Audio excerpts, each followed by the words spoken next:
डालकों company के खिलाफ झारखंड विकास समिति आंदोलन करने के मूड में। चंदवा से नरेंद्र कुमार की रिपोर्ट। झारखंड विकास समिति के अध्यक्ष रवि डे के द्वारा चंदवा में एक प्रेस वार्ता की गई। रवि कुमार डे के द्वारा हिंद डालकों कंपनी पर शुरुआत से ही जनता को ठगने का आरोप लगाया गया है। उनका कहना था कि यह कंपनी 1965 से ही चंदवा में बॉक्साइट का लोडिंग और अनलोडिंग का काम कर रही है, परंतु कंपनी के द्वारा किसी भी तरह का विकास का कार्य या फिर जनहित का कार्य नहीं किया गया, जिसके कारण कंपनी के प्रति लोगों में रोष व्याप्त है। फिलहाल कंपनी चंदवा के चकला में कोल माइंस का भी काम कर रही है और यहां पर भी वह जनता को ठगने का काम कर रही है। ग्रामीणों के द्वारा कंपनी के ऊपर यह आरोप लगाया गया है कि कंपनी उनका जमीन दलालों के माध्यम से खरीदने का काम कर रही है। ग्रामीण जनता का कहना है कि कंपनी जमीन के लिए खुद ग्रामीण से सीधी बात करे। सभी ग्रामीणों ने 5 लाख प्रति एकड़ रुपए की मांग की है। समिति के अध्यक्ष रवि कुमार डे के द्वारा कंपनी पर यह आरोप लगाया गया है कि CSR का भी उपयोग कंपनी सही तरीके से अभी तक विकास कार्यों में नहीं करती आ रही है। अगर कंपनी अपना रवैया नहीं बदले तो समिति आंदोलन का उनका भंडाफोड़ करेगी। इस प्रेस वार्ता में रवि कुमार डे, रामायस पाठक, विजय कुमार दुबे, प्रमोद साहू, शंकर बैठा, नीलम देवी उपस्थित थे।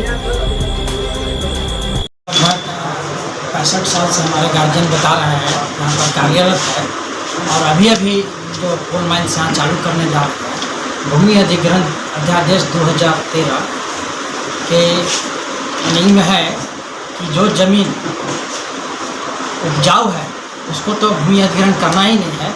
जो उस तरह का ज़मीन उसी को लेना है और उस ज़मीन को जो उपजाऊ ज़मीन है उसका जो यह है मुआवजा उसको 4 गुना देना है।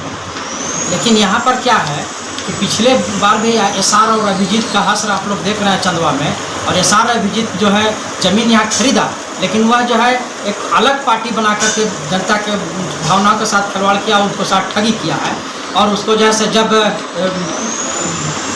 फैक्ट्री उसका जो है क्या कहले पावर हाउस जब एस्टेब्लिश नहीं हुआ तो 5 साल के बाद ज़मीन को उसको वापस चले जाना चाहिए रैयत को, लेकिन ऐसा नहीं हुआ। इसीलिए कंपनी डायरेक्ट ज़मीन नहीं ली, इसीलिए दलाल के माध्यम से लेकर के ज़मीन जनता के विश्वास का कर रहा है और उसको जैसा एक गलत कदम है।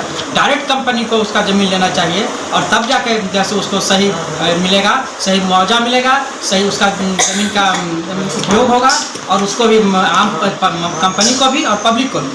और बीच के दलाल जो घुस करके पब्लिक को ठग रहे हैं, रैयत को ठग रहे हैं और उसके बाद कंपनी उसके माध्यम से उसका लाभ ले रही है, जो सरासर गलत है। अगर ऐसा स्थिति रहा तो जो चंदवा पब्लिक इसको बर्दाश्त नहीं करेगी और आंदोलन करने का काम करेगी।